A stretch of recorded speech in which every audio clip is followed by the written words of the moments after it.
Well, howdy, everybody. Welcome to another incredible episode of High and Empowered. So, hi, and today it's me, Oren, the Oregonji. I am here to empower you. I am here to bring the good word of cannabis, to remind people how amazing cannabis really is. So today, quite, interestingly, we're talking about cannabis. But today, we're not just talking about cannabis. Today, we're talking about male infertility.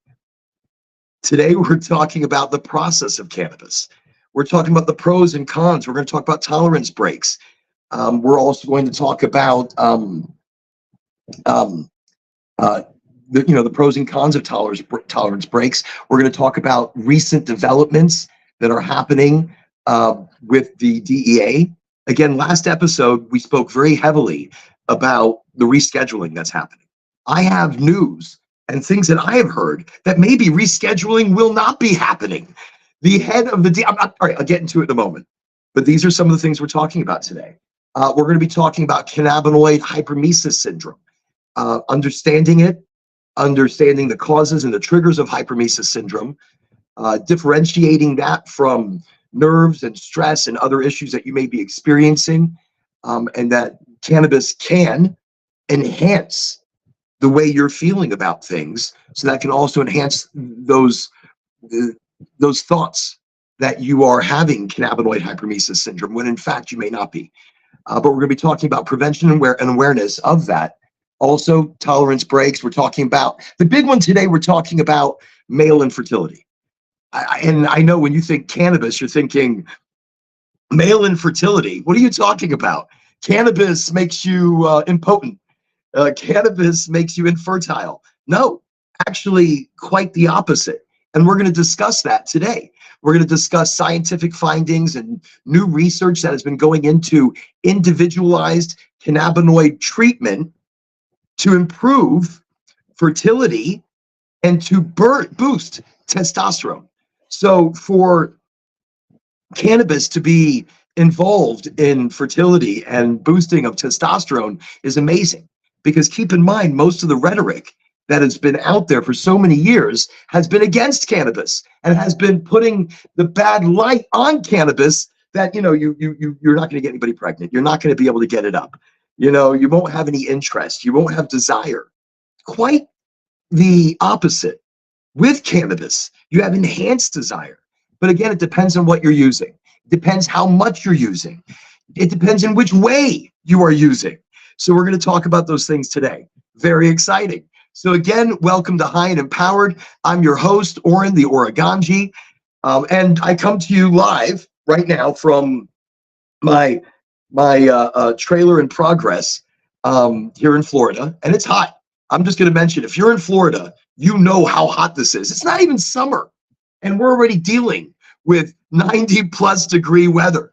That's why weed doesn't grow well here in Florida, because of the weather. It's the humidity, it's the bacteria, it's the heat. So that's where we're at. So right now I come to you from a very hot trailer here in Florida. I've got the air blowing. We've got some really nice things that we're going to be trying out today. What are we smoking? So let's start with that. Before we delve into infertility and impotence and tolerance breaks and hypermesis syndrome and the current state of cannabis, let's quickly talk about what I'm smoking today.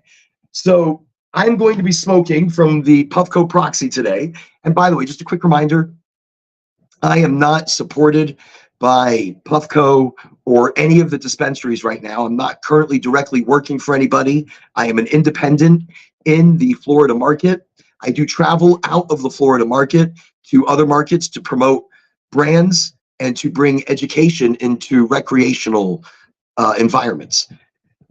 I believe we all need education. We all need to touch up on what we know about cannabis. We need to unlearn certain things and relearn some of the new research, some of the new ideas, some of the new findings that are able to change our lives by implementing eating of live cannabis, eating of raw cannabis, juicing raw cannabis, making tea, when we start learning about CBGA, the mother of all cannabinoids, in her acidic form, wow, that's the beginning. That's where we're going to start. That's where it's going to happen.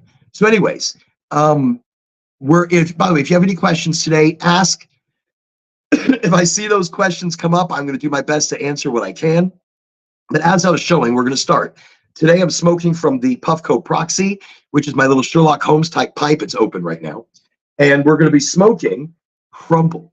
Crumble is probably my favorite. If I'm going to smoke any concentrate, and I don't do what they call dabs, really. I don't do it in a big high heat rig. On my Puffco Proxy, I do it at really low temperature. So I set it at the lowest of temperatures to make sure that I'm not overburning my products. I'm not overusing my product like that. So today I'm going to be smoking some Crumble. I don't know if you can see that. Crumble, it's not a wax. It's not a sugar. In its extraction process, it's very clean, and it looks like, if it's done properly, it looks like honeycomb. So this one right here is, let me see. Dun, dun, dun. Oh, it's the Holy Grail. I forgot I picked that up just the other day. So I got the Holy Grail, and I got this from Sanctuary Wellness here in Florida, one of the MSO multi-state. Well, actually, I don't think they're a multi-state operator. They're just here in Florida. Or no, wait, I think they're multi-state. So Sanctuary, check them out. Really beautiful Crumble, gorgeous color. Look at that. If you could see the color of that, that's a really nice color. That looks clean. And I'm just to let you know, I did smoke some of that earlier, just to test it out. I had to make sure it was okay, and it was delicious. Smooth. And we're going to do it right now. Actually, I'm going to load the bowl. We're going to talk about some of the things we're going to talk about today. And I'm just going to show you how much I'm putting into the bowl, by the way. I got this little dabby tool, and it's not a lot. If you look at it in size comparison, I'm just putting it close to the screen. So that's the Crumble. And that I'm just going to drop into this bowl. There we go. Boom, boom. It's a little warm out here, so it's not dropping. When it's warm, I keep it in the freezer. One, because I don't want to lose any of the THC value. When you keep something cold, keep it in the freezer, the THC value is not going to degrade as quickly. When it starts to degrade, THC will then turn into what's called CBN. Charlo Bravo. I can't today. Charlo Bravo Nancy, whatever. CBN. CBN's incredible. That's aged, oxidized, degraded THC. And we'll talk about some of the individual cannabinoids today as well. But right now, really the most important thing is loading this bowl. So that was it. I use this little tool that sits on a keychain. Okay, I loaded the Holy Grail, which is the Crumble from Sanctuary. Really nice, I gotta say. And it was super cost effective. Again, they're not paying me. Nobody is. So right now, the opinions that I give you are, they're, always my true. Let me just make sure I don't have any thing coming in. We're going to look. Let's just see if, dun, dun, dun, dun. Okay, no questions. Not a problem. Let me go back this way. So with the Puffco Proxy, I just want to mention the reason I love it. I just loaded it. I'm going to close it. There's a button on the side right here. Oh, no, wrong side. There's a button on this side right there. And I just press it twice. Boom, boom. And as you'll see, it's turned on. So it buzzed in my hands. When it buzzes again, then it's going to be ready. Okay, beautiful. So now let's talk about the subject hand, the subject at matter, or matter at subject, or whatever. I can't. My words are not working today.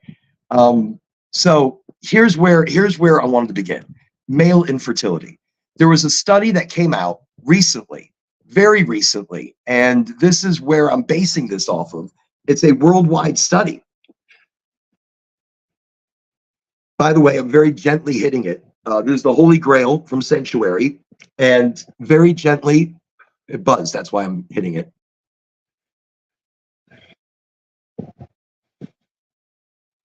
I don't hit it too hard, because if you do, then it's going to pull everything out of the bottom part. Oh, what did I do? I think I pressed the button again. Right here, you'll see it pulls it out. See, very easy, very simple. It just pops right into this. It's actually quite lovely. Okay, so we're talking about male infertility, and I'm going to tie it in and let you know where cannabis ties in. So the global decline in male fertility and how the endocannabinoid system, particularly through cannabis and individualized cannabinoids, could offer a solution. So first, let's address the elephant in the room, and that's the alarming decline in male fertility worldwide. So in this study, they've shown a significant decrease in sperm count and quality over the past few decades.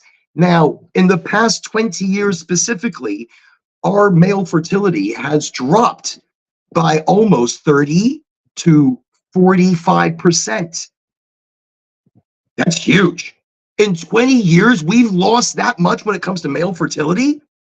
So, of course, I'm going to get, of course, I'm nervous. Now, there are various environmental and lifestyle factors that are implicated in this. For example, let's talk about one major contributor to the decline is the endocrine disruption. Now, this is huge. This is where the paper was. So the paper associated the decline of male fertility with endocrine disruption. So what is that? The endocrine disruption is where synthetic chemicals interfere with the body's hormone system. These disruptors are found in everyday products, from plastics to pesticides. They've been linked to reproductive health issues. So, by the way, sorry, I'm so hot. I'm sweating incredibly in this summer, not even summer, Florida, not even Florida summer yet. So anyways, all of this has been linked to reproductive health issues, where I start telling you that this is a huge problem as a whole, males worldwide. And that's why it's taken so long for this study to get out. Males worldwide, fertility and testosterone and the quality of sperm and sperm count has dropped dramatically. So now enter the endocannabinoid system, the ECS. The ECS is a complex network of receptors and neurotransmitters found throughout the body. See, while primarily known for its role in regulating mood, appetite, and pain, the ECS also plays a crucial part in reproductive function. I'm telling you, when you start learning about the endocannabinoid system and how it works within our body, you start realizing how much it's really responsible for. So again, it softens and helps with endocrine disruption. We're going to talk about this in just a moment. So let's talk about cannabis. Traditionally associated with recreational use. Obviously, I like to use it, but I also use it medicinally. Cannabis contains compounds called cannabinoids. How I keep talking about those. THC and CBD being the most well-known, most prevalent. But studies have shown that cannabis can influence testosterone levels in men with the potential to boost male fertility. Now, testosterone and fertility are two different things. But if we're talking about boosting testosterone and boosting male fertility through individualized cannabinoids. So research in this area is still at early stages. But from what I've picked up, and I will put in the chat later, links to the studies, which I should have done it ahead of time because I should have been prepared. But initial findings are promising. Initial findings are amazing. Studies have suggested that certain cannabinoids, when administered in precise doses, can enhance sperm motility, increase testosterone levels, and improve overall reproductive health in men. This is enormous. This is something we should be talking about on a large scale. Now, I know maybe it's a little taboo. Maybe it's a little, we're not going to talk about fertility. If we don't talk about fertility and we don't talk about reproduction, well, we're going to disappear. We are going to go extinct. We will be no more. When you stop nurturing your ECS, your endocannabinoid system, you start losing cannabinoids that are naturally produced within the body, that you naturally received from your mother's milk, from your mother and cross whatever. There's words I don't have right now. So we start losing cannabinoids the older we get. We lose them because they're no longer in our food source. Hemp was fed to cows and pigs many moons ago. 30 years ago, 20, 30 years ago, 40 years ago, and it was in our food source. We were consuming it. It was being fed, digested, and let me just make sure I'm not missing anything coming in. Dun, dun, dun, dun, dun, dun, no, nothing. Fantastic. Okay, so we were getting those cannabinoids with it as a food source. We were getting the early CBGAs. We were decarboxylating through the acids in our stomach, through our liver, through process. The food we were eating was hemp infused or hemp fed. So there's things that we're missing in our natural diet and natural food source now that that is not fed to our livestock anymore. I know it's one thing, but there are many things. So when I talk about administering precise doses of certain cannabinoids, I talk about the immense potential for further exploration and innovation in the field of male infertility and boosting testosterone using cannabis, using cannabinoids, individualized cannabinoids. Maybe if they're like, well, you need to smoke more sativas. We find that sativas high in THCV, for example. So THCV is a vasodilator. It opens up the blood vessels. Well, this can help with male infertility, maybe impotency, and other factors. THCV, grown in certain sativas, things like Durban Poison or Colombian Gold. You'll find things like THCV, but not large amounts. So again, maybe in the extraction of THCV, maybe in the raw cannabis eating. So our body does live decarboxylations, and that maybe like by drinking tea, you're doing a partial decarboxylation, and then your body kind of does the rest. There's so much to unlearn and relearn when it comes to cannabis. And that's why today I said we're just talking cannabis. We're talking all the different things of cannabis. But I felt the most pressing was male infertility, the decline of male fertility and impotency and other factors. So things like maybe smoking a sativa increases as a vasodilator and helps people out. Just throwing it out there. All right. But, that's one of the things. So I thought that was a really big deal. So we need to develop personalized treatment plans, because from identifying the most effective cannabinoid combinations to developing personalized treatment plans, the possibilities are huge. And I say this because the decline in male fertility is a multifaceted issue that demands our attention and action. By leveraging the power of the endocannabinoid system and exploring the benefits of cannabis as an individualized cannabinoids, we have the opportunity to revolutionize male reproductive health. Remember, the cannabinoids are as different as the individual. So when you start separating out the individual, you start seeing how different we all are.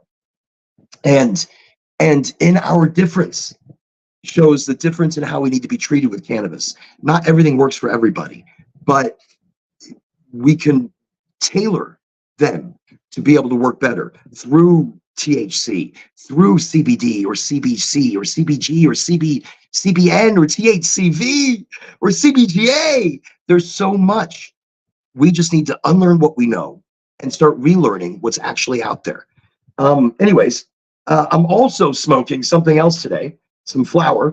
And today's flower is Point Break. It's a sativa.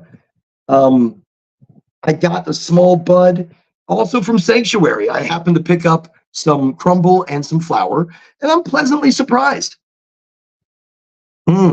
It smells delicious. I mean, wow, lemony and pepper. I smell more lemon. It's like lemon, a strong kick of lemon more than anything else. And the buds actually they're tiny buds. But let me see if I can get that to the screen. Look at that. There we go. It's an itsy bitsy bud, but it's not terrible. Look at that. Yeah. I mean, it looks like it was rolled in a machine. It's got little purples on it. I like little purples in my bud. Its red hairs have turned rather orange, and that's fine. They're now orangey, beautiful, orangey yellow hairs with beautiful purple bud. So anyways, let's smoke that for a second.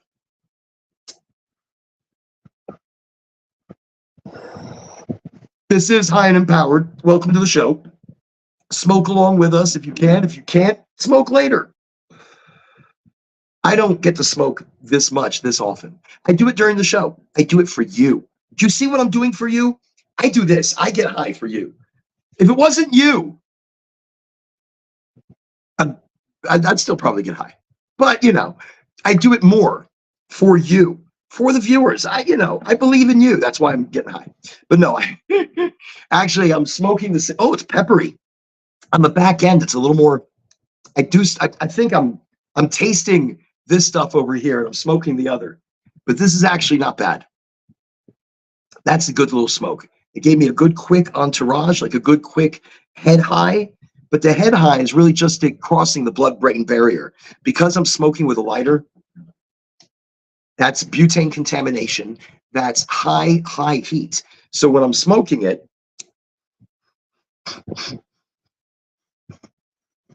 you see it there, it's really burning very, very hot. And I'm burning off all the beneficial cannabinoids. So understand, when I'm smoking it from a bowl, I'm really not getting the benefit of all the other cannabinoids. I'm not getting the CBN or the CBGA because it's already burned off at the lower temperatures. I believe around 280 to 300 degrees, cannabis really starts to break down and decarboxylate.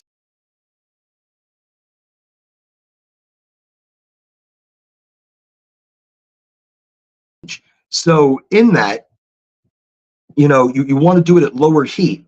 So a lot of that change can happen within the body. When I talk about CBGA or her acidic form, or just CBG, that starts attaching to your neurotransmitters.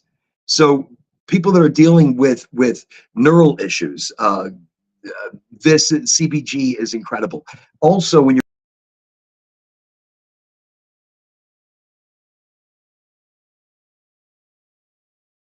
if you can get a hold of anything like that, your stomach, raw cannabis is a big deal. If you chew raw cannabis, eat it, emaciate it, turn it into a pulp, into a juice, then swallow it. It starts getting into your stomach. It's going to coat your stomach. This is going to help people with digestive issues that can't eat certain things. You need to coat your stomach. You need to start treating your stomach. It almost changes the way your stomach is going to start processing things, because you're dealing with one problem so that it can start healing others. And that's what the ECS does. Your endocannabinoid system is handling many different processes all over the body, here and here.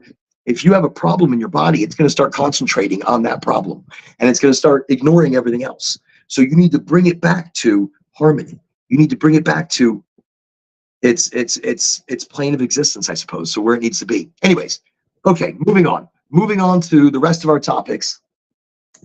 So right now, what are we talking about? We talked about male infertility. Again, it's a big deal. Cannabis can play a huge role, and definitely individualized cannabinoid therapy, that's huge. Okay, now, so now we're talking about, now I just want to kind of touch on the new global approach. Actually, before I do, because I can ramble on forever, and I want this information out there. So really quickly, I got to find it. I don't know where I put it. Okay, here it is. Recently, we've heard about Schedule 3, the change from Schedule 1 to a Schedule 3 drug, and everybody's getting really excited. But I've said, look, don't hold your breath. Don't sit there and say, oh my God, it's going to happen overnight.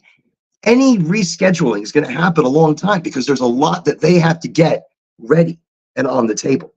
So with all this talk of rescheduling, and with all this talk of this happening,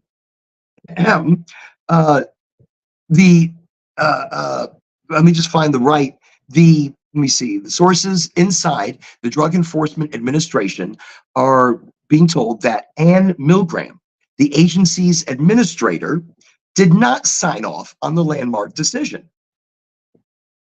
Did you hear that right? So, and they can say, I can now say with full confidence that the administrator of the DEA, Ann Milgram, did not sign the rescheduling order.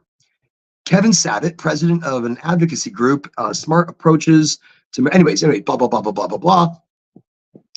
Oh my God, does that mean it's not going to be rescheduled to a Schedule 3? And all of this is propaganda talk? All of this is pomp and circumstance for the administration, or for whomever this would benefit? So stocks went up temporarily. They shot up for a lot of the companies, where these companies have been having huge stock issues. And in that, was that who it benefited? The quick talk of rescheduling from 1 to 3. Now, again, I want to mention, when we reschedule to Schedule 3, it's not what you think it is. There's no home grow. It does not legalize the product, and it does not give any new oomph to recreational. It does give validity to the medical market. That means now, when we make medical claims and there are medical papers about marijuana, the DEA has just given us, at that point, medical validity to those medical claims, which is amazing. That's huge. So, but that hasn't happened. Nothing has happened yet. And as you just heard me say, the administrator, the head agency cheese in charge, Ann Milgram, has said, I have not signed off on this and I don't know about this going on. That's crazy sauce. That's okay. So again, that's people pumping you up in the media, or one person mentioning something and the media running with it, or a political party running with it. It is so hot. It is like steamy. It is steamy hot in here. This is my sauna. So I do a podcast, as you guys can tell, every Wednesday live. It comes here to you on Facebook, or not Facebook, LinkedIn and Facebook and YouTube, but nobody's watching it there, so whatever. And Twitch and something with a D. And there's a few, and there's so many. And thank you everybody for watching, by the way. I really do appreciate it. So anyways, this is my sauna time. When I podcast, I'm also doing a sauna, and I'm getting most of my smoke time in. It feels that way. It's just so hot. Oh, look, all my ice melted.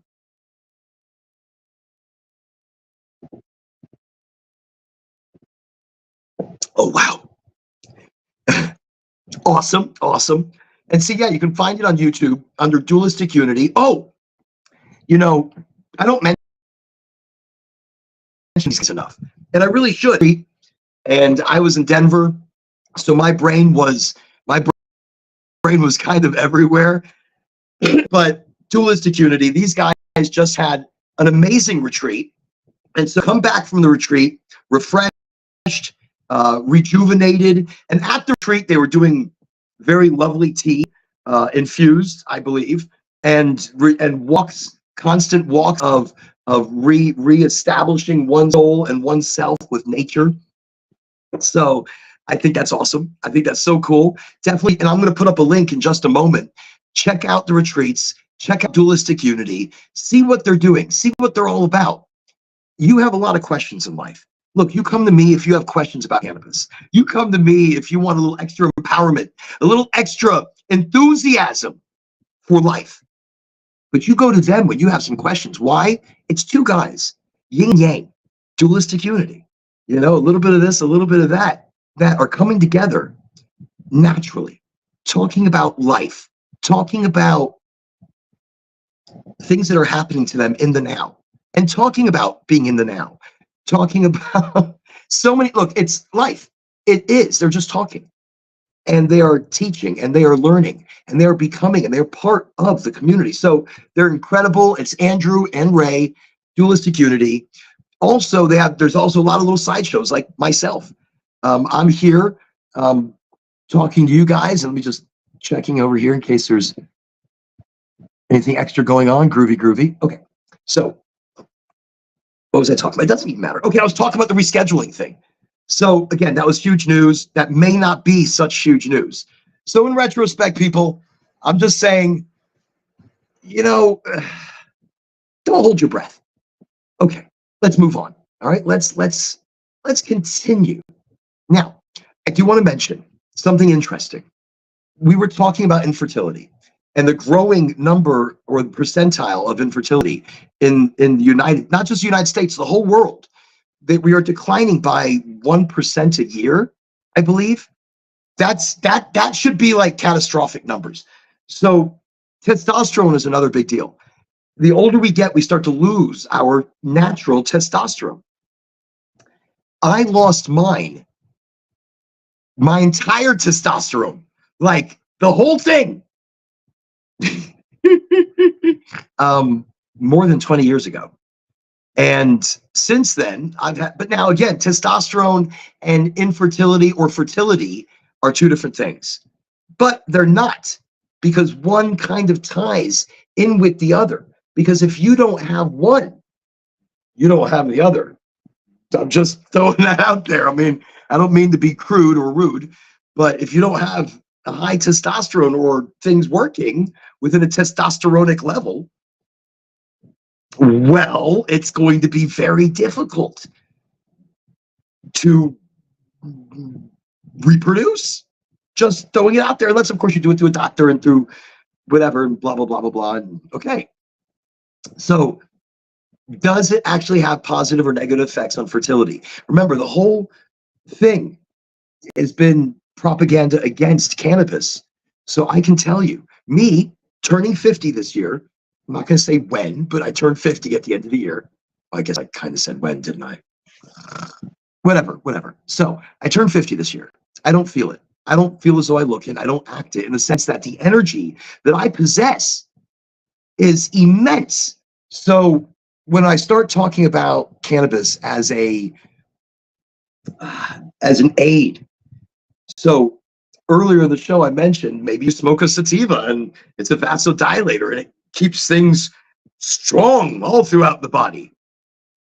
I love sativas, and sativas changed my life. Sativas have kept me energetic and virile. So maybe that's part of it. Maybe the cannabinoids processed through the edibles, through the raw cannabis, through the juicing, through me making tea, have resonated in a certain way that it has kept my fertility, or it has kept my sexual health and male health and fertility health at its best. So I may not have any testosterone in my body, but I have everything else. And I guess it doesn't matter because I have cannabis. Cannabis makes up for the testosterone that I might be missing. I don't know, whatever. We're just throwing shit out there. That's what I'm really good at right now, just throwing shit out there. But that's what we were talking about earlier. We got a few other things on the agenda. I mean, I was talking about, I wanted to talk about the worldview and how the world looks at cannabis. But really, it's the personalized approach to cannabis use that we need to not only change, but emphasize the importance of consumption, individual needs, tailoring cannabinoids to individual people. So not just for male infertility, for female infertility, maybe for female fertility health. And so it's not just men. I mean, understanding the cannabinoids and the terpenes, it's something I talk about here, but on a larger scale, I want it spoken about. On a larger scale, I want that as a talk as we get closer to the possibility of rescheduling. Because we get to rescheduling, it's going to give more validity to cannabis. We really need to understand it before we get there. When I say terpenes like limonene or citroene or myrcene, understand where the pepperies come from and what they associate with in our, because all of our foods have terpenes. All of the things you smell are flavonoids and terpenoids. And then cannabis just has its own unique set of terpenes as well. So educating not just you, but educating everybody in a diverse range of cannabinoids, terpenes, and their potential effects on your mood, your energy levels, your productivity. I take me as a research study. I've been using cannabis my whole life. Now I'm about to segue this into tolerance breaks. That's something important. Why? There's two reasons.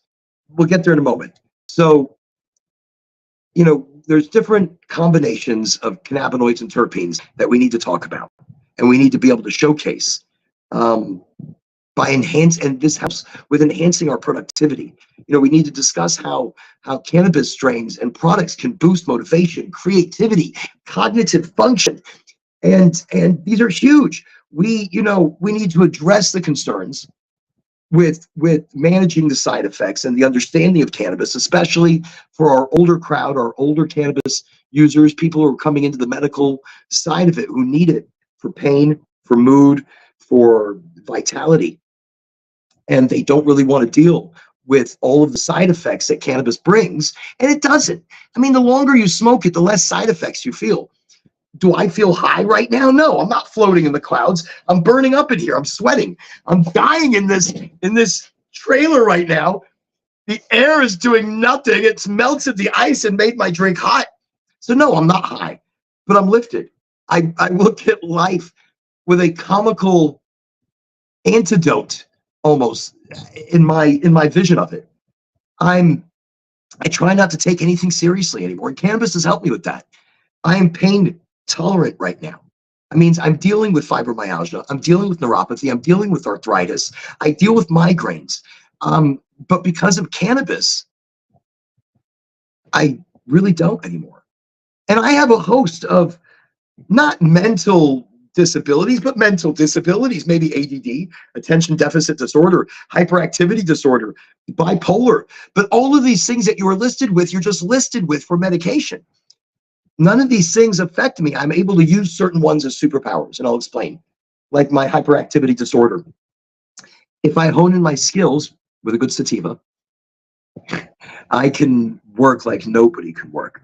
I can clean like nobody can clean. Utilize what you think brings you down, make it a power, not a disability.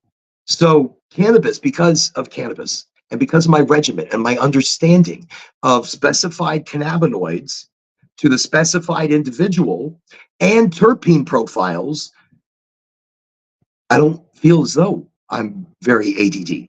I mean, bunny, where? But not as bad.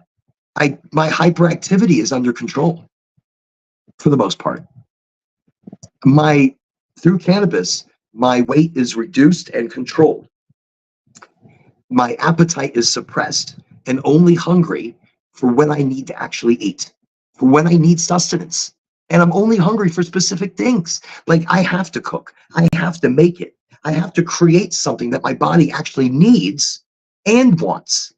Cannabis has helped me do that. Instead of just eating and eating and eating at a buffet, looking for that taste, looking for that flavor, looking for that satisfaction, it wasn't there. I had to find control of my stomach and control of my body so that I can enjoy food again. Because of cannabis, I quit smoking cigarettes. I quit nicotine. Nicotine is a harsher drug than heroin. No, maybe it's not. I don't know. Look, people say that. I don't know. I think heroin's pretty bad. I'm just gonna give heroin its due, whatever. I think it's worse, but nicotine's terrible. And to quit nicotine mentally and physically, it took me like 2 years, 3 years. I still want a cigarette. I wake up some mornings and I'm like, coffee and a cigarette would be amazing. I've just now, after years of not having a cigarette, I've just now started getting the taste back in my mouth. Just started. And then COVID hit me. And now it's hard to taste or smell anything. Damn it. Should have kept smoking. No, don't smoke. Smoking's terrible. Okay, so, but I do smoke cannabis. Now, there was a study that came out, and I'm relying heavily on that study, but they said there's no long-term effects from smoking cannabis. As opposed to smoking cigarettes, there's huge long-term effects. But with cannabis, there isn't? Okay. So I'm going to smoke more. No, I'm not. And actually, I think in the last episode, we were talking about how I'm reducing the amount I smoke and moving more towards infused butters and edibles and drinking tea and eating it raw again. Because the older I get, I really can't smoke that much. So I have to find other ways of consumption that my body can process, and I can still microdose and do the regimens I require as my medication. So it's combating this. Now, we were talking on a worldwide level, precision dosing, combating the stigma. That's done through education. That's done through podcasts like this. See, on the High and Empowered podcast, we smoke. I smoke. You're welcome to smoke, but I smoke. And my guests are welcome to smoke. Sometimes they do, sometimes they don't. I find this is our smoke session. This is our on the couch. Let's talk about cannabis. This right here is all of ours. Let's just chit chat. Let's take an hour out of our freaking Wednesday, smoke a joint, smoke a bowl. Let's talk about the benefits and healing powers of cannabis. Let's talk about its future in the world in front of us. Let's talk about male infertility. Let's just talk about stupid shit that we get together and talk about. That's what this is. This, I need this as much as you might need this, because we have lost this because of COVID. COVID killed the powwows. I mean, they still happen. Like when I go to an event, we'll all get together, we'll all powwow, we'll all smoke. Maybe I'll go to a bar and people are like, oh, hey, let's go smoke. I'm like, hey, let's go smoke. But it's not what it used to be. I used to go to somebody's house. They'd already have like 20 people on the floor and on the couch, and they're eating food, they're ordering things in. And I'm like, oh, this is where I need to be, and we'd smoke and we'd talk and we'd be community. So I associate, because of that, beginnings of it, in my eyes, we'd educate, we'd talk, we'd smoke, we'd be family, we'd be friends. Through the leaf, we were all the same. Under the leaf, there is no racism. There was no prejudice. We all smoke weed. So we all talk. We all have that in common. That was a barrier that broke everything. And so that was our combating the stigma, because there was no stigma for us. There was just the law keeping it away from us. And so I look at cannabis as community, because that's the community that progresses the product, the brands, the education, and the furtherance and future of this plant. So that's why I talk about how it can medically help us. If I can convince the powers that be, the ones who make the decisions for us, the people who don't see it as a benefit, when they start to see it as a benefit, the world starts to change. When they smoke the plant or use the plant for their arthritis as a topical, like maybe they watch the show, maybe they hear from somebody, they're on the golf course. Did you know you can use a good CBD, CBGA, or CBN combination? Which I wanted to show the gummies. I didn't bring them with. They're made by WANA, WANA. They're CBN, THC, CBD. Wow, amazing. Nothing has knocked me out like these things. And they're vegan, they're sweetened naturally, and there's over 30 terpenes, cannabis terpenes, that have been added into the product. Now, I was like, huh, I'm not gonna lie, I loved it. It's helped me so much. I chewed it and amazed. Anyways, I'm not trying to shoot out brands. I don't get paid or helped by anybody, but WANA was actually one of the brands that was with Starbuds in Colorado, and that was Schwaz. They own Starbuds, Standing Akimbo, which is their medical distribution, and they also have Emerald Fields. So Emerald Field, and that's in Denver and New Mexico. That's a great company. These people are on fire. I mean, when I say that, they are trying to really re-educate and excite the industry through their bud tenders, through their company, through their love and passion for the community and for the plant. So I got to spend some time out there. That was really exciting. Now I'm back in the heat. There it was snowing. When I was there, it snowed. It's so hot, I can't stop sweating here. So anyways, we're back. We used to get together as a community. I miss that. I love that. So again, that's what this is. We get together every Wednesday. We smoke. If you don't smoke, you don't smoke. I'm sorry, whatever. There you go. Maybe you do an edible. Maybe you're still learning about cannabis. Maybe whatever it is that you do, doodly doodly do. Because I'm a very big supporter in psilocybin. Ooh. And that's big. That's big. It's getting bigger, and it's following, I really feel, on the back of cannabis. Cannabis has made all these strides and all this headway in the push for legalization and the push for reschedule and the push for decriminalization. Mushrooms have kind of, or psilocybin and mushrooms have kind of creeped right in, and they've been like, hey, we're here. We can do amazing things, and they can. But that's going to also require incredible, I do things. That's going to still require an incredible amount of education through community. When I when I first learned about cannabis or mushrooms, psilocybin, and DMT and other things, I learned through a community, and they brought me into it, and I saw wonderful things with no fear, with no judgment. And that's the thing, no fear, no judgment. What you bring into it, you will also experience. So if you can drop, and that's cannabis as well. If you're having a bad cannabis reaction, like you're overly stressed out, or your brain's all over the place, or you're angry, or you're mad, I mean, cannabis will help a little bit, but you're bringing some of that shit into your ride, into your flow, into your temporal happy place. I may not be high, but I am. Oh, I'm lifted, baby. My pain is gone. My mood is high. My accent changes.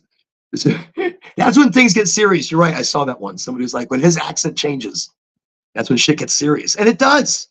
That's cannabis. So you heard rescheduling might not happen. Cannabis can help with fertility.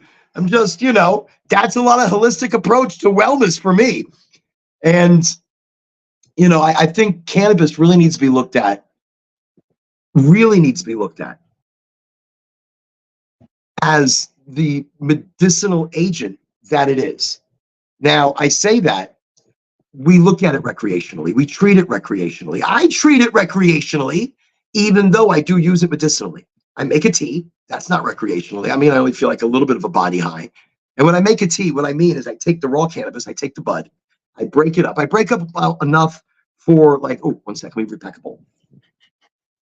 Oh, shit, there's still a lot left. No, there was too much left. I blew it out of the pipe. Okay. So I break up enough for like 2 joints. And I get a loose leaf tea blend that's got hibiscus and elderberry, rose, tip, and flavorfully, that's not going to be very flavorful.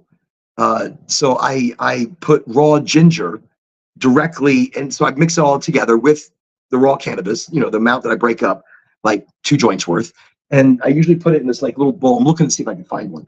It's like a little bowl. It's like a little net pot that opens, and I pack one side of it. I put the raw ginger in there. I put the loose leaf tea blend. I put the weed in there. I close that shit up. Now, as soon as the teapot screams, I take it off. I let it sit for like 30 seconds, not even 20 seconds. Let it bring down the temperature just a bit. I want to get below 250 degrees, or right at, excuse me. I don't know what's going on with me. I'm like getting hit by it's got to be I'm drinking soda. I really only drink soda when I do this and when I coach soccer. That's it. That's when I drink soda. And and then I've stopped. I'm doing tea, but I need the caffeine. But it's destroying. I can feel it right here in my chest. Terrible. Hate soda. Anyways, because you know what I do with soda? Oh my God. I put it on my battery of the car, and it eats away all the crusty metal and stuff. That's what I'm drinking. I know. That's why I'm having digestive issues.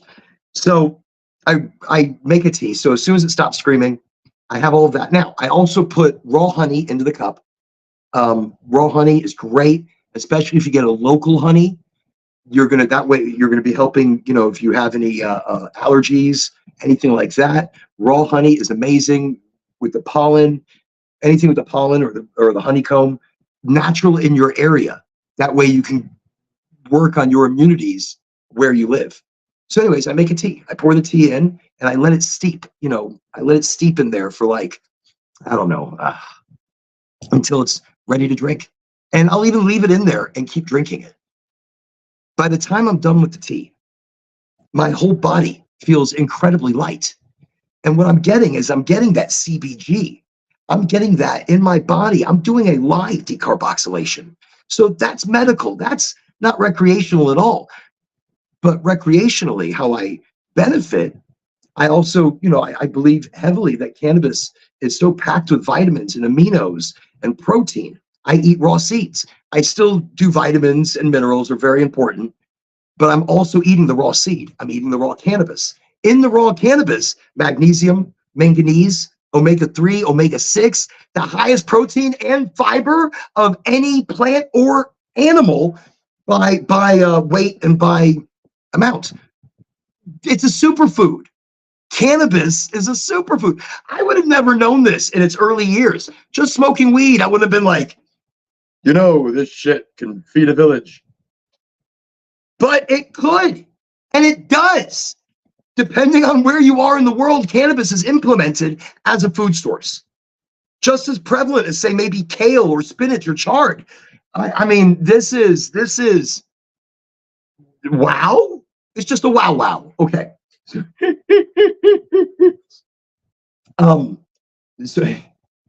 let me get back to some of my other things I was talking about. Let me just make sure I'm on the right page.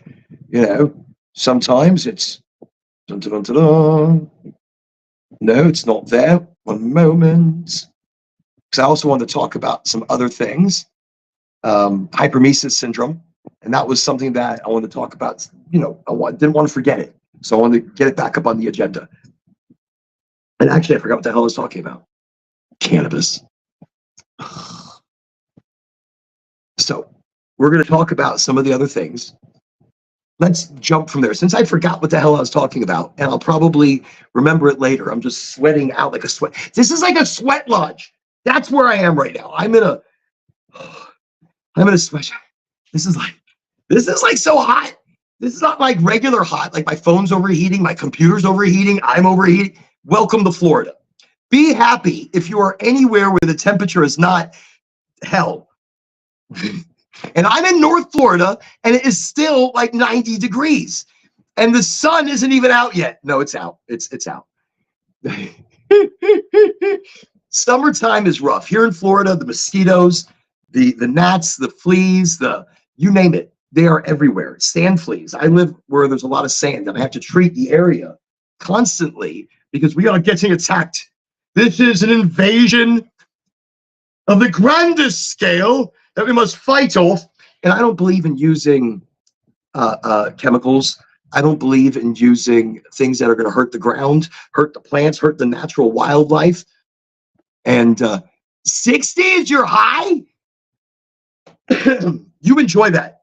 You enjoy the shit out of that because I think our high is like 94 today. A new record. Enjoy all the 60s that you get and don't complain being like, I wish it was warmer. And then when it's warmer, you're like, it would have been nice cooler. So in just a moment, we're going to talk about CHS, Cannabis Hypermesis Syndrome. Now, the reason I want to talk about this is I thought it was happening to me. I smoke a lot of weed. Shit like that can't happen to me. I mean, I would have to quit weed completely. Cannabis, weed, whatever you really want to call it. I really prefer cannabis these times. That's really long. Like, I have to quit my cannabis. I got to quit cannabis. It's just really long. So I got to quit my smoke. Let's call that. But then I don't just smoke it. So that really doesn't individual, whatever. So cannabinoid hypermesis syndrome. It's how it manifests. So we need to discuss what it is and how it manifests, including symptoms like cyclic vomiting, abdominal pain, nausea. So things like this could be other factors. You could be dehydrated and getting high. Like you're high and you're dehydrated. That can make you vomit. That can give you intense, massive nausea, and abdominal pain. Being dehydrated has been a huge cause for people thinking they have hypermesis syndrome or cannabinoid hypermesis syndrome, because there are other hypermesis syndromes besides that of the cannabinoid kind. 1 second, it's a smoke break. Hey, I've made it more difficult because I got a fan blowing right on me. So I've got to have the lighter so much closer, and I really don't like using the lighter or using it so close because of the butane contamination. So it's what I'm inhaling into my lung. Ooh, that was a that was a very flavorful hit. Okay. It's like I could taste the purple in it. That's what it tastes like to me. I can taste purple. That's a weird thing to taste when smoking weed. What do you taste? I taste purple. You don't taste anything else? Well, no, I taste berries. Like strawberry, like the back end of it, like the full flavor of a strawberry. Like once you're done with it, you can taste it in the back of your mouth, but not the tartness of that. Orange, like an orange peel. Anyways, so we're talking about hypermesis syndrome. And really being dehydrated is a huge cause of the vomiting, the abdominal pain. I mean, I will work like crazy out here in the land. I will dig ponds. I will weed. I will do gardens. I will tend to ducks and chickens, and I won't drink enough because I'm here at the land. I don't think about it, but it's hot. This is Florida hot. But so I'm sweating constantly, and I'm not drinking. And the first thing I'll do, I'll go inside the house, and I will, I'll relax for a moment. I will spark up a bowl. Maybe I'll pop an edible or two because it's been a hard day. And I'm going to go back out there and finish off some projects. So I'll smoke, and I'll go back out there, be like, oh, I need a drink or something. I'm dehydrated. Now I'm feeling a little nauseous. I'm like, oh, I'm not feeling well. Maybe some abdominal pain. I'm maybe not vomiting, but I feel like I could, and I really need to drink something. But at the same time, I just smoked. So I was thinking to myself, was that because of the weed? Like, I smoked cannabis just now, so I'm using both. And maybe I'm not feeling good because of that. That's weird. So we don't put one and one together sometimes at the right times. And I mean, we have to look at the causes and the triggers. Explore for yourself also the factors that contribute to hypermesis syndrome, including excessive cannabis consumption. Now, excessive meaning, now, wait a second, this is a big deal. And it's a good time for me to transition over to my other pipe. If you're doing dabs, if you're doing high heat dabs from a big glass rig or a small glass rig or any kind of rig at that, we won't discriminate because of the size of your rig. With high heat torches, which again, that the butane contamination isn't really there because it's going through water filtration usually, or it's quite a path. But if you're doing a lot of dabs, that's excessive cannabis use. Like morning, afternoon, night, or maybe in the morning before you leave for work. When you get home from work, you're doing dabs. In the morning, you're doing dabs and coffee, which I'm not against them at all. I'm against nonstop consumption without doing other ways. Without, again, we're going to talk tolerance break, which is not something I do for very long. People are like, or how long do you not smoke weed for? I mean, I can't imagine you're not getting high or being happy or being in the mood that you're in or the kind of person that you are. And you're right. I could not imagine it either. I've gone a week. I've gone 2 weeks. I went 8 months once. I went longer. We talked about it last week. That was a really hard time for me. I didn't need weed. I was fine. But, you've got to be able to look at excessive consumption, individual sensitivity to certain cannabinoids. That's big. So maybe certain sativas you can't smoke, certain indicas you can't smoke, certain combinations, certain hybrids don't work for you. And that can cause and be a trigger to cannabis hypermesis syndrome for you, or at least giving you things that thinking, like, potential psychological and physiological triggers. Differentiating. So how it differs from other gastrointestinal disorders and the challenges that people have in diagnosing the syndrome due to its overlap with other conditions. Hypermesis syndrome. It overlaps with other conditions. It is an overall condition. Does that mean you can't smoke weed again if you officially have this? You probably should take an enormous tolerance break. And this is a good time to talk about tolerance break because we talk about the prevention and the awareness of hypermesis syndrome. And this is big in a recreational market. The recreational market needs to learn about the education of cannabis, about the education of using cannabinoids properly with your body, using proper terpenes. Maybe certain things don't work for you. Maybe certain things do. In that education of cannabis, we do things differently. We smoke differently. And so we may not do, because the reason maybe we're doing all of these dabs and having to do it this way. So I'm going to do it this way. I put a little bit of the crumble in this unit. No propane torch, no big rig, no extra things at all, just the crumble. And this is the Holy Grail crumble.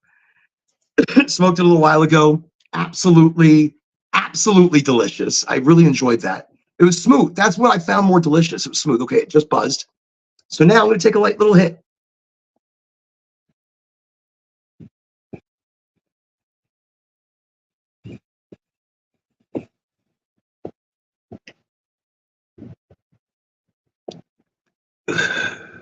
You don't have to hold it in very long, by the way.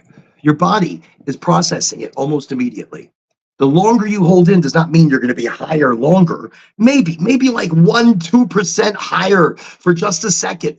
But when I do it this way, when you're doing a dab, you're doing high heat, and you're like, just can't do it. What's going on? You're going to exhale, and then you'll get high, or you'll be really high, and you think you popped a blood vessel, and then you'll be high again later. So when I look at oh my God, when I look at doing it like this, I may not get high, I get high. It is more of a gradual lift, and it keeps me on that level for much longer. It keeps me on that level instead of just being high. I am high. And when you're high, you come down pretty quickly. Like within like 30 minutes, you're more or less normalized again. But when I'm smoking from this and I'm doing a regimen, I'm doing it, a little bit, and enjoying that small amount, I will get 3 or 4 sessions off that small amount that you saw me put in earlier. I'm already feeling quite lifted after that hit. And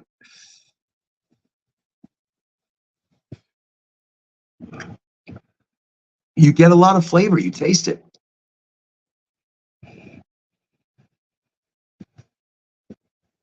Oh, that's hot, my finger. Oh, that was hot. Don't touch the top.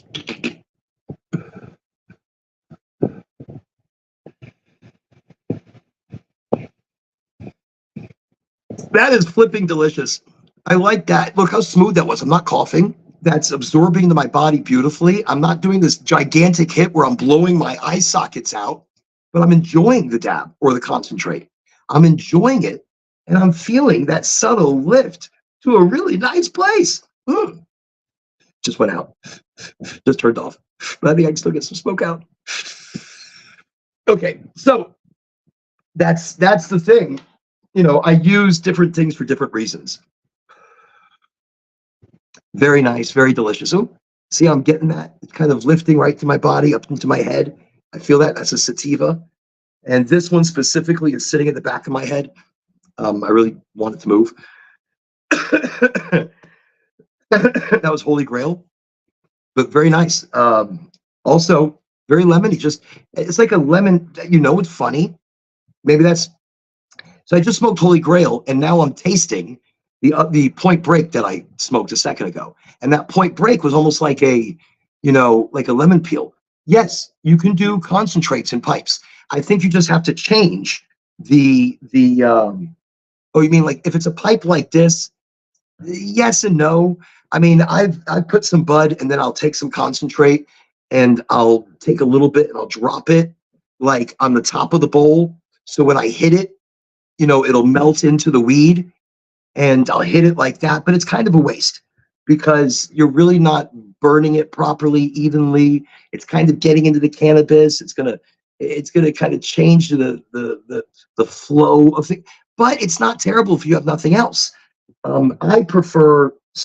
I like the electronic pipe for concentrates only because no butane contamination, no taste contamination, easy to clean. This thing is insane. Love it.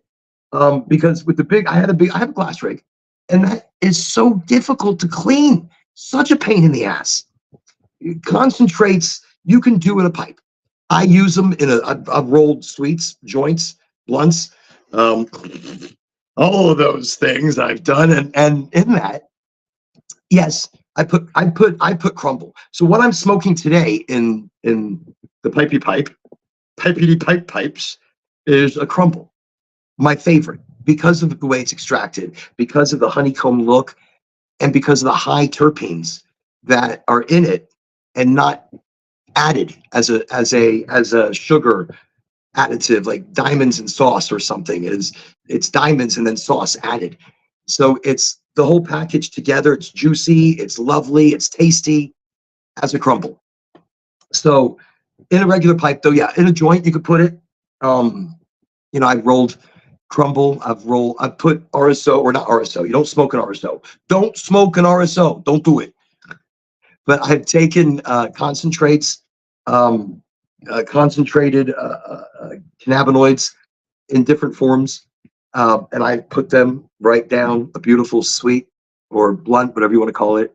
I've rolled it into a Canagar where the center was diamonds and sauce. Oh my, my. Just, oh, and it smoked slow. And there was like, I think like 6 different blends. Recently, while I was in Colorado, in Denver, at Starbucks, they had this joint.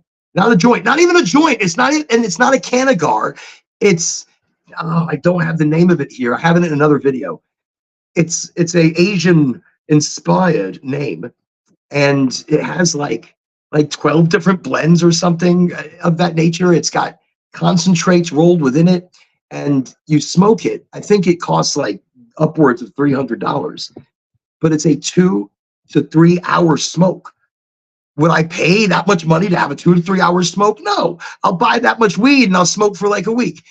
But as a novelty, I mean, now if it's that flavorful, that tasty, that amazing, I imagine I'd have to keep lighting it. So I'd light it, I'd smoke until I feel my fill, and I'd put it down. I'd let it go out, or I'd put it out. I wouldn't let the shit go out. I wouldn't waste anything. I'd, put up my tongue, I would put it out. Okay.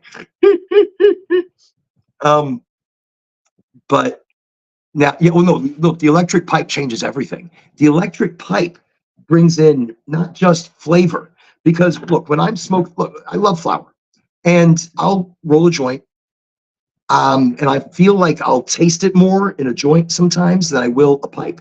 In a pipe, I will hit the flower, and maybe once, twice, 3 times a charm, I'll get some decent flavor out of it. But then after that, it starts to taste like a burnt, older weed that I found under my couch. And the older I get, I'm become more about flavor. I want to taste the product, and I feel that enhances my high, changes my high. I'm slipping off of this seat because of how much I'm sweating. It's wow. This is definitely a sauna. Oh my God.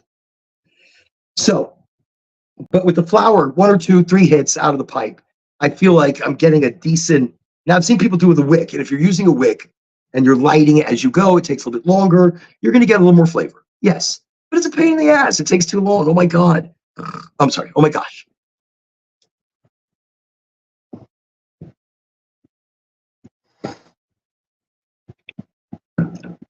And electric pipes matter, by the way.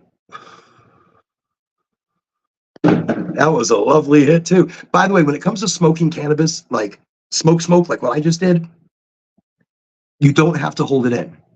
You don't have to hold it in. The longer you hold it in does not mean you're just going to make yourself cough. Instead of coughing, inhale, your lungs are absorbing almost immediately.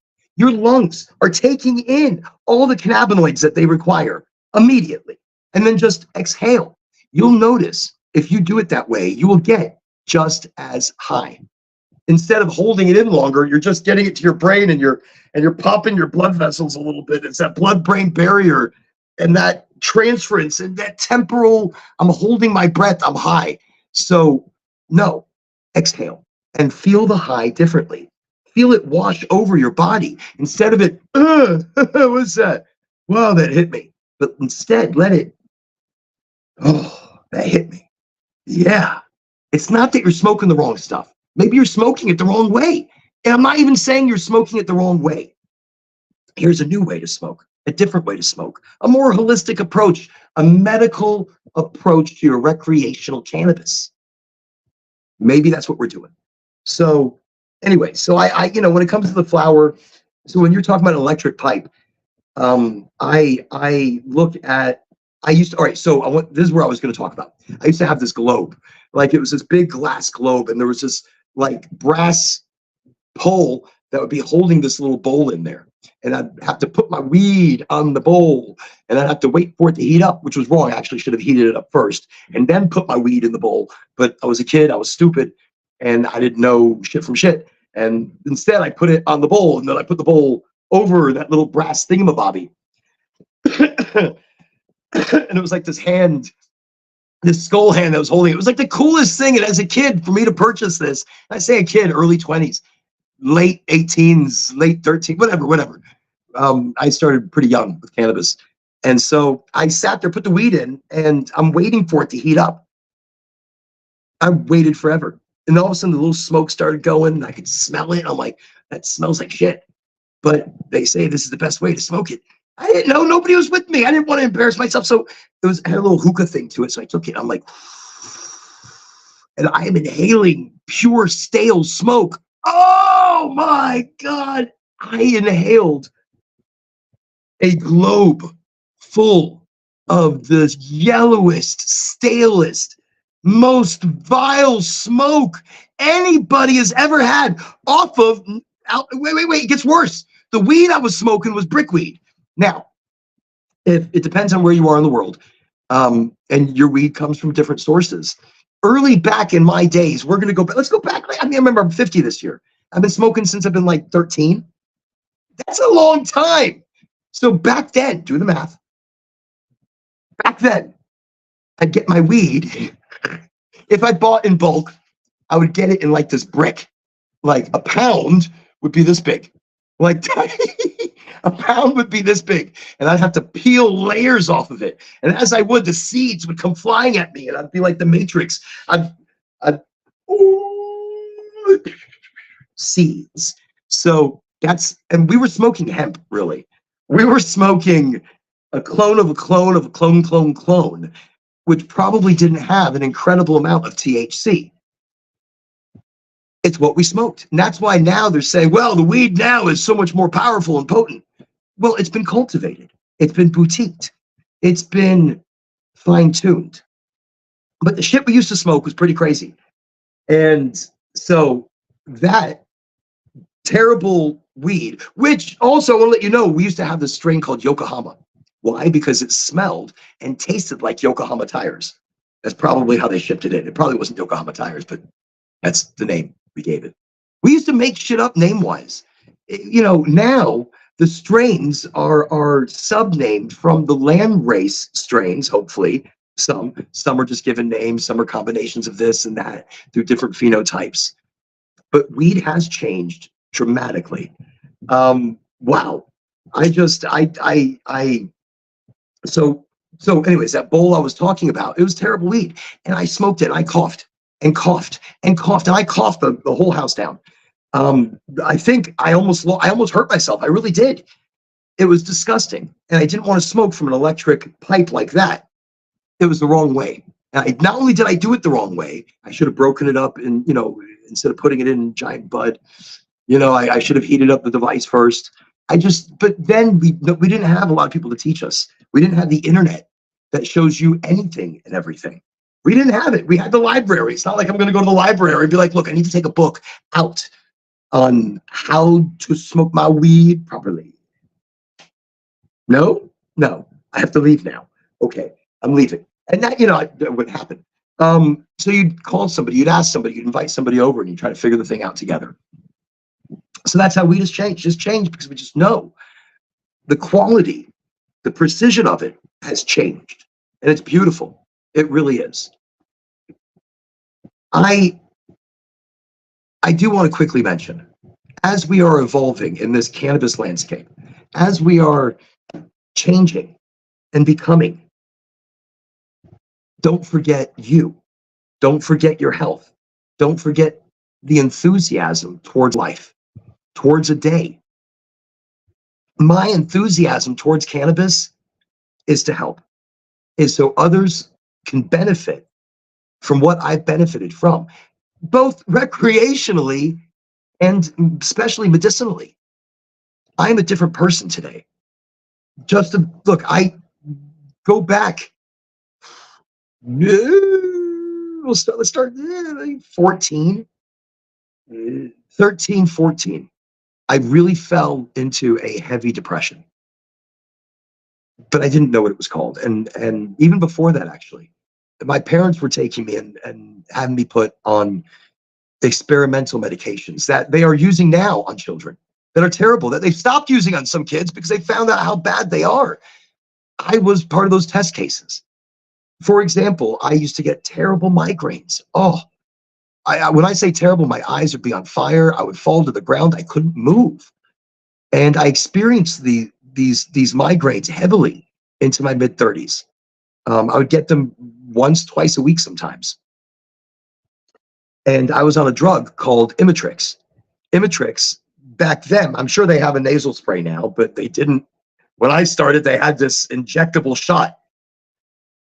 And my dad would be the one that would give me the injectable shot. And it had to go into the meat right there of your leg, the thigh, right here. And so, okay, you're thinking, sure, great. My dad would come over. He'd walk really slowly, looking at me with this shot. Son, I know your head hurts, but I'm going to bloody enjoy this so much. Really, really, I've got a migraine right now, and you're going to tell me how much you enjoy going to give me a giant shot needle like this, I swear. And he had this little smile on his face.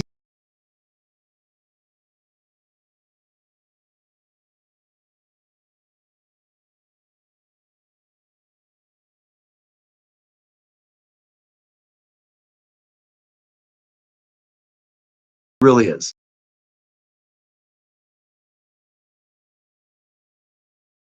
Quick connection thingamabobby, don't know. A giant eagle just flew over. That could have been like a chupacabra, not chupacabra, the not Mothman. I don't think we're close to Mothman. Whatever.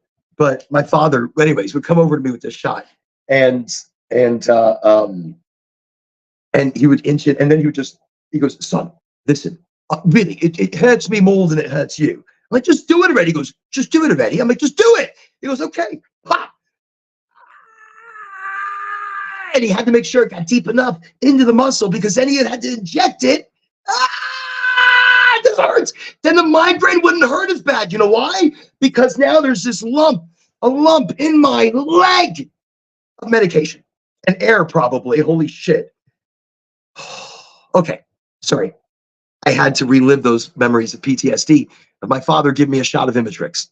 Now I use sativas, but I would have never thought to use these things.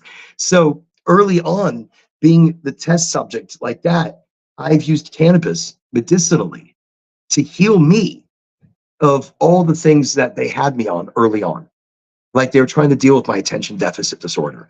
They were trying to deal with my over hyperactivity, but mass depression. So when I was talking about depression, I was dealing with heavy depression from the age of like 13, 14 on into my 20s. Like maybe mid 20s, I had an awakening. And I was so lucky I did. So many people don't. And in that, I was able to pull myself out of the pool of depression that I was in. That I attribute heavily to cannabis. And the final steps to psilocybin. So cannabis is the buffer. It pulled me out easily from depression by knowing how to smoke the right things, by smoking things that changed my mood. When I told you I wasn't always like this, I was lazy, I was lethargic, I was depressed, I was down. I was at least 150 pounds heavier. Cannabis in its combination. Look, I'm not saying smoke a joint, you lose weight. Smoke a sativa, you get a little more energy. Don't eat fast food anymore. Stop with the saturated sugars and fats. Quit the soda. I say that, I'm taking a sip. Reduce the soda. Do small changes. They will make big changes in your life. It was all of that. And whole plant medicine, cannabis. Eating it raw. That was huge for my stomach. It was huge for the way I process food. Look, I used to look at food. I would gain weight. I'm not kidding. I would smell it. It was like, oh, I'm going to pay for that tomorrow. But you always smell it. I can't live even vicariously through you. I cannot.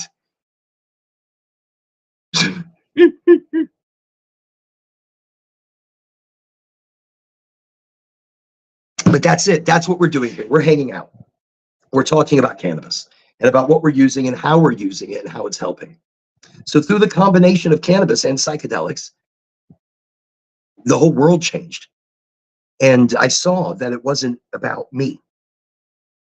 And that's why my mission of cannabis also changed. Because before, my mission of cannabis was selfish. It was just about me getting high. It was just about me going to events or doing things or just getting high and getting really high and being stupid. And that was early Oren. Now Realizing I, I don't really matter. It's not me. It's the all of us. We all matter together. I mean, individually, I matter, sure. But when I stopped looking at just the me and started looking at that's where I think psilocybin helped. Um, that helped to see the world differently. We need to see each other and the world just slightly differently. And again, it's not something I do all the time. Um, Once in a blue moon to help reset the brain and reset the soul. Cannabis, on the other hand, that's something I do all the time. I love it. I don't smoke cigarettes anymore. I smoke a lot of bud, but but I have slowed down. And so, how do I think cannabis has helped me? By the way, with my testosterone, because I think I'm very manly in a way where I try not to be overly like I try to be both. I have a feminine and a male side. I try to be able to appeal to both things, and because I love I love the birds, the bees, the gardening. I love cooking. And that's not a feminine thing. That's a male thing. That's when we get in touch with who we are and what we do. The perceptions of female male are so wrong. We are both the same. We are physiologically very close. I mean, there's some differences, obviously. There need to be. If there aren't, but the individual physiologically, we are different from another. We are all individual. We come together as the one. And that's what I saw, and that's how I see the world. And that's why I want education for cannabis. If I can help there, if I can help one, I can help 1,000, I can help 1,000,000. We can ease pain, even if just a little bit of just pain, physical or mental. That's huge because life gives us pain. Life gives us strife and PTSD through our traffic and our bosses and our jobs and our wives and our lives. And I'm just saying, life gives us PTSD. Thank God for cannabis. Yes. Thank God. I cannabis has kept me young. Cheers. It has kept me vibrant. It has kept me alive. But on a medical side, recreationally, sure, I get high, but it wears away. It wears down. It helps in certain situations. If I'm about to get on stage and talk to, you know, 3,000 people, 300 people, 100 people, I like to go smoke beforehand just to balance out the soul so that I can reach them as Orin, not as the layers that I have to get through really quickly to be able to talk to them. I want to get them now, as I am, as I'm real, as I'm authentic. The truth of cannabis is what needs to be spoken. And that's also why I smoke on the show. I smoke on the show to show people what it's going to do to me. What does it do to me? Sometimes I talk a little fast. I already talk fast. I'm sorry. I try to slow down. I really do. But seriously, what is it going to do? You've watched the shows. You've watched me get high. Nothing happens at all, other than maybe my mood is lifted. My soul, it feels clean to talk easily to whomever is listening. I speak from experience, from understanding. So, and for those of you who don't know me, just in case on the show, so here in the Florida market, I'm obviously on a break right now. I'm looking for new employment, but as an individual, I host events. I boost patient flow and education regionally here in Florida and outside of Florida. I talk about cannabis and cannabinoids. I do it online. I do it in person.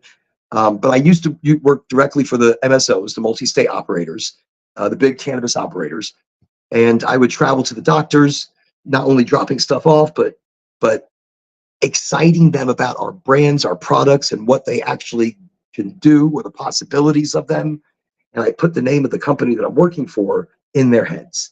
So when the nurses and the doctors talk to their patients, they tell them what I tell them, and they send them where I send them. That's what I do. I increase patient flow. I increase excitement. I do grand openings. I talk and live the education of cannabis. For me, it's to help you together while we sit